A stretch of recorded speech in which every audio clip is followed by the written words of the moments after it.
अजमेर विकास प्राधिकरण कार्यालय में शुक्रवार से एकल खिड़की का शुभारंभ संभागीय आयुक्त धर्मेंद्र भटनागर और आयुक्त स्नेहलता पवार के द्वारा किया गया। इस अवसर पर एडीएस सचिव कृष्णा अवतार त्रिवेदी, नोडल अधिकारी दीप्ति शर्मा सहित अन्य स्टाफ मौजूद रहा। संभागीय आयुक्त धर्मेंद्र भटनागर ने बताया कि एकल खिड़की पर आवेदन करने वालों को आवेदन के निस्तारण के लिए बार बार एडीए के चक्कर नहीं काटने पड़ेंगे।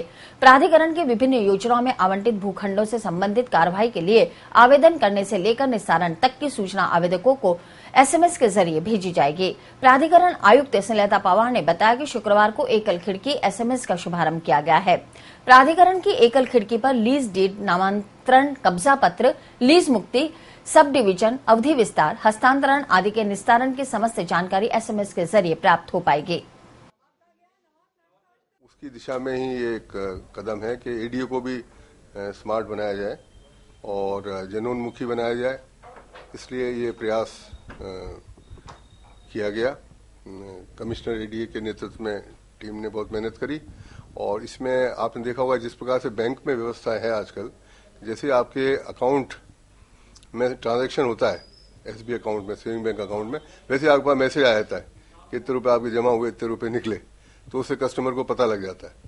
जो पुरानी पद्धति थी उसमें बहुत समय लगता था कि किसी एप्लीकेंट ने दिया अपना प्रार्थना पत्र और उसके बाद में उसकी डिमांड निकलना है, उसकी डॉक्यूमेंट्स तैयार होने में बहुत टाइम लगता था। तो अब ये व्यवस्था कर दी गई है कि ऑटोमेटिकली जो एकल खिड़की पे प्रार्थी आएंगे और अपना प्रार्थना पत्र देंगे तो उनको एक टेंटेटिव डेट भी मिल जाएगी कि आपका प्रार्थना पत्र प्राप्त हो गया है और आपका प्रार्थना पत्र फला फला तारीख तक निस्तारित होने की संभावना है, तो उसको एक डेट पता लग जाएगी। उसके बाद में फिर वो फाइल, जब उसका जो प्रार्थना पत्र प्रोसेस होगा और विभिन्न शाखाओं में जाने के बाद में जब डिमांड नोट बनेगा तो उनको बता दिया जाएगा भी आपका डिमांड नोट बन गया, इसमें अमाउंट इतना है और ये आपको जमा कराना है।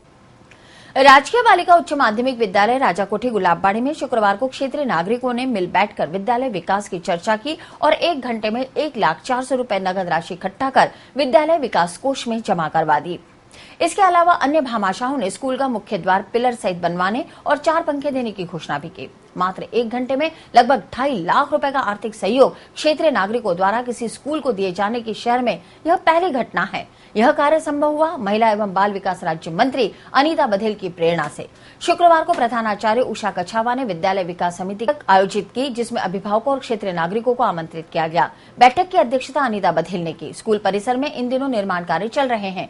परिसर में अन्य कार्यों के लिए आर्थिक आवश्यकता को देखते हुए बघेल ने बैठक में लोगों से आह्वान किया और कुछ ही देर में बेटियों की पढ़ाई के लिए बेहतर माहौल और स्वच्छ वातावरण के लिए लोगों ने मदद देना शुरू कर दिया। इस अवसर पर अतिरिक्त जिला शिक्षा अधिकारी केजी वैष्णव और पार्षद पवन बैरवा ने भी विचार व्यक्त किए। संचालन नरेंद्र भारद्वाज ने किया। वादा किया था, विद्यालय विकास समिति के सभी सदस्यों ने भी माताओं से वादा किया था कि हम इस विद्यालय की 4 दीवारी को बनाएंगे और हमने अपने वादे पर खरे उतरे और हमने 4 दीवारी स्वीकृत कराई। और मैं इस अवसर पर नगर निगम के महापौर का भी धन्यवाद देना चाहूंगी, क्योंकि ये 4 दीवारी हमारे आग्रह पर उन्होंने स्वीकृत करी और अब ये नगर निगम की ओर से 4 दीवारी का निर्माण आपने देखा परिसर में लगातार जारी है। विद्यालय को 3 कक्ष पूर्व में सर्व शिक्षा अभियान के रूप में मिले थे, लेकिन पिछले 1 वर्ष से वो कक्षों का निर्माण इसलिए नहीं हो पा रहा था क्योंकि जो तत्कालीन भवन था उस तत्कालीन भवन में जगह नहीं होने के कारण से कक्ष बन नहीं पा रहे थे। और जैसे ही ये भवन परिवर्तन हुआ, क्योंकि इसमें अतिरिक्त भूखंड बहुत पर्याप्त मात्रा में उपस्थित है, इसलिए उन स्थानों को हमने चयन किया और अभी आप देख रहे हैं कि 3 कक्ष यहाँ निर्मित हो रहे हैं। विकास का कार्य जारी है। 3 कक्ष के बाद में मैंने हमारे सांसद महोदय जब MP साहब सावरलाल जी बने तो उनसे निवेदन किया था कि मेरे विधानसभा के 2 विद्यालय ऐसे हैं जहां बालिकाओं की संख्या में लगातार बढ़ोतरी हो रही है, लेकिन बैठाने के लिए हमें जगह नहीं है। तो उन्होंने आदर्श नगर गर्ल्स स्कूल को 2 कक्ष और गुलाबबाड़ी स्कूल को 2 कक्ष अतिरिक्त मैंने उनसे स्वीकृत कराए। वो स्वीकृति हमारे पास आ गई है। वो विकास के काम हम प्रारंभ कराएंगे। इसके अतिरिक्त सप्तक के जो अध्यक्ष हैं उनकी ओर से यहाँ टॉयलेट्स की स्वीकृति दे दी है। टॉयलेट्स वो शुरू करने वाले हैं। डेडिकेटेड फ्रेट कॉरिडोर की ओर से CSR में जो है हमें इस विद्यालय के लिए 4 ब्लॉक मिले हैं टॉयलेट्स के। वो टॉयलेट्स के 4 ब्लॉक अभी तुरंत ही उनका काम शुरू होने वाला है। तो इस तरह से इस विद्यालय में लगभग जो है 50-60 लाख से ऊपर के विकास के काम लगातार चल रहे हैं।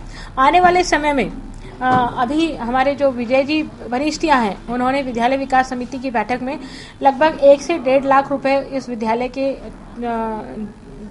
मुख्य द्वार निर्माण की में खर्च होने वाला है। उन्होंने यह घोषणा करी है कि एक वो बड़ा मुख्य द्वार और उसके साथ में 9 आरसीसी के पिलर विथ ग्रेनाइट के साथ में वो देने वाले हैं। 4 पंखों की घोषणा हमारे भामाशाहों की ओर से की गई है। सभी विकास समिति के सदस्यों द्वारा कुछ न कुछ आर्थिक सहयोग विद्यालय विकास कोष में डाला गया है और यदि हम इन सबको कैलकुलेट करें तो आज जो विद्यालय विकास कोष एकत्रित हुआ है वो लगभग 1 लाख रुपए की राशि है, जिसमें 4 पंखे और मुख्य द्वार अतिरिक्त है। तो लगभग 2 लाख रुपए की राशि सभी सदस्यों के सहयोग से आज जो है एकत्रित हुई है। हम चाहते हैं, चूंकि ये विद्यालय बालिका विद्यालय है और बालिका शिक्षा हमारे लिए एक महत्वपूर्ण विषय है, क्योंकि एक बालिका यदि पढ़ी लिखी होती है तो वो 2 परिवारों को रोशन करती है और जिस प्रकार से परिवारों में गिरावट आने लगी है, हमारे मूल्यों में गिरावट आने लगी है, उन मूल्यों को कैसे हम वापस समाज में स्थापित करें, उसके लिए शिक्षा बहुत बहुत बहुत महत्वपूर्ण है। और अर्थ इसके लिए कोई बड़ी समस्या नहीं है। यदि आप अच्छे उद्देश्य से लोगों के पास में मांगने जाएंगे तो लोग देने को तैयार होते हैं और आज आपने सबके सामने देखा है, लोगों ने स्वेच्छा से अपनी राशि एकत्रित की है और जब ये अपनी राशि एकत्रित कर सकते हैं तो निश्चित रूप से विद्यालय के विकास के लिए भी बहुत कड़ी मेहनत मेरे विद्यालय विकास समिति के सभी सदस्य कर रहे हैं। सबसे बड़ी बात यह है कि विद्यालय प्रशासन की ओर से, प्रिंसिपल और उनके स्टाफ की ओर से पूर्व में स्वेटर वितरण का कार्यक्रम भी कराया गया। अभी भी उन्होंने 5100 रुपए की घोषणा करी है। जो विद्यालय में हमारे एलडीसी हैं नरेंद्र जी भाई साहब, उन्होंने भी अपनी ओर से अलग से 1100 रुपए की घोषणा करी है। तो विद्यालय के सभी परिवार, हम सब एक परिवार के रूप में काम करते हुए इस विद्यालय को विकसित और एक आदर्श विद्यालय देखना चाहते हैं, जिसमें सभी की अपनी अपनी महत्वपूर्ण भूमिका और सब अपनी भूमिका के अनुसार काम कर रहे हैं।